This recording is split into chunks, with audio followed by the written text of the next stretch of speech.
everyone can hear me. Not used to talking with the microphone. Great. Well, thank you all for coming out today. We're in for a double dose of Alto Adige. We have quite a long seminar to get through with plenty of wines, and then of course the big walk around in the other room where you'll be distracted by the views of our fine city. And so, anyways, I hope you find what we do up here informative and a good prep for the afternoon. First off, before we get started, I definitely want to give a shout out to Josh Thomas from Prospect, who has been our sommelier and captain of service today. He's done an excellent job. A lot of you guys know him. So thank you, Josh. And then first, a little housekeeping. We'll have time at the end for questions, so please keep any comments and questions until that point.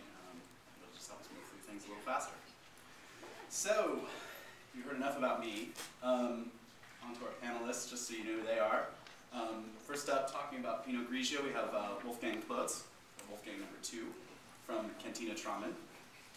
And then next to him, we have Judith Unterholzner. She's here from Cantina Terlano, and she'll be discussing Pinot Bianco with us. And then, of course, Martin Fordore Hofstadter, who probably doesn't need much of an introduction to a lot of people in this room, but he is here from Hofstadter. He'll be talking about Gewürztraminer. And then next to Martin, we have Patrizia Sparer from Cantina Bolzano, and she'll talk about Schiavo, which I hold near and dear to my heart.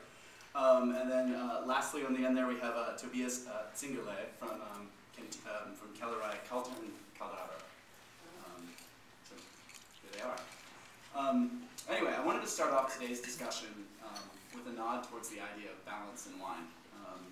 In other words, the food-friendly wines with modest, appropriate alcohol levels that maybe kind of come to know and love, and that stay true to notions of grape variety and place. As we all know, this is a pretty hot topic in the wine market today, and I really feel that the wines of this particular region fit neatly into that conversation. So along those lines, I wanted to add kind of another characteristic, if you will, to our little working balance list, and that's the idea of freshness in wine. And I don't really mean that in the sense of thinking of strictly young wines, and a lot of us in the room can think of instances where we've had older vintage wines that have been remarkably vibrant in the glass. By freshness, I think I mean something along the lines of a wine's energy or its brilliance, something that sort of pulls together all that diversity, those disparate elements that really make something work.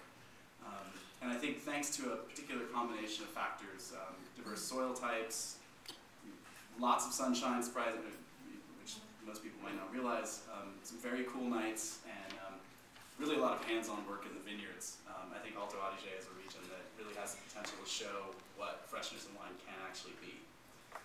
So, here's all of us, with lots of pictures. For those who don't know, Alto Adige is situated there at the very top of Italy, tucked up against Switzerland and Austria as a little subset. And here's the main area. So this map shows the main valleys and wine-growing regions of the Alto Adige. Modern vineyards in the region are really along the terraced foothills and very steep hillsides. The flat areas are reserved for mostly apple orchards and other types of agriculture. Obviously what the hillside vineyards mean is that a lot of the work is really done by hand. And so from these really three main connected valleys comes an array of wines that I know can seem bewildering to fully grasp at first. I know each winery here produces a wide variety of wines, but we'll really see that full diversity on display during this panel and later at the tasting. But I really think one of the unifying elements sort of all that diversity is this idea of wines that are fresh, that have a vivid character, and that really translate to a pure varietal expression. And I think you'll see that in each of the wines we taste today, and then something to look for in the afternoon. So a bit on the region itself. A lot of this information, by the way, is in your tasting book, so if you're not taking notes, you can refer to it there. But Alto Adige is the most direct overland route between Mediterranean Italy and continental Europe. The region has historically been a crossroads because of that. And so as such, it's really easy to imagine the kind of push-pull between cultures that this particular area has sort of found itself in the middle of. And I do think that today a lot of people are sort of quick to think of Alto Adige as that German part of Italy. But it really is its own place. It's a very distinctive culture. It's really neither necessarily Germanic nor Italian, although obviously there's really strong elements of both cultures present there. And today it's its own autonomous province within Italy. I guess a fair comparison is with Catalonia in Spain. And both Italian and German are the official languages. Moving on. We'll let our panelists really describe their own experiences with the region's soils and climate, but just to touch on a couple of things, there's a huge diversity in soil types here, over 150 different types, including a substantial deposit of porphyry, as well as dolomitic limestone. And these guys can go into that, of course, but it's definitely something to note. And another thing that I think people find surprising is that being the northernmost winemaking province in Italy, it's actually surprisingly one of the sunniest and warmest. Anyone who's been there will have seen that, but you know, if you haven't traveled there, it's something that people tend to overlook. And it's been said that during the summer there are parts of Bolzano can actually be hotter than Sicily.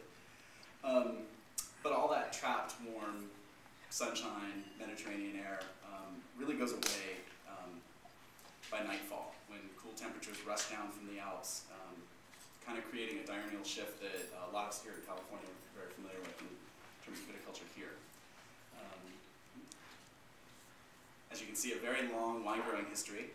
I think one of the main things to note, though, is sort of down here at the bottom, is the modernization of viticultural techniques, which for a lot of folks means a transition away from pergola-trained vines to guyot and more modern methods of planting.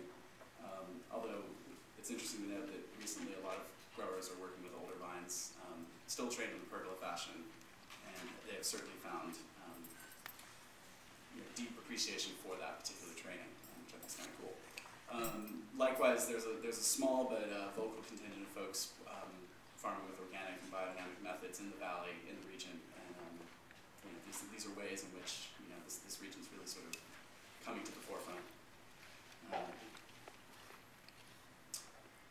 A little bit on the growers. The region has a very long history of wine cooperatives, and in my opinion, it includes some of the best in Italy, if not the whole world. And as you can see, they account for nearly 65% of the grape harvest, so they definitely really are a big part of the area. Moving down, wine estates. What we kind of mean by that are larger private producers that make wine from primarily their own estate vineyards, but also purchase fruit as well. And then there are small grower producers who, like a lot of growers throughout all of Italy, historically these families would have sold to local co-ops, and in more recent times they've focused on their own estate production. And it's a really wonderful place, deep in the mountains, so we have some scenic photography. A little note, Valvanosa is really a very beautiful and striking isolated valley high in the northern part of the Alps. And like Valle Sarco, which is a similar one, I think it's worth pointing out that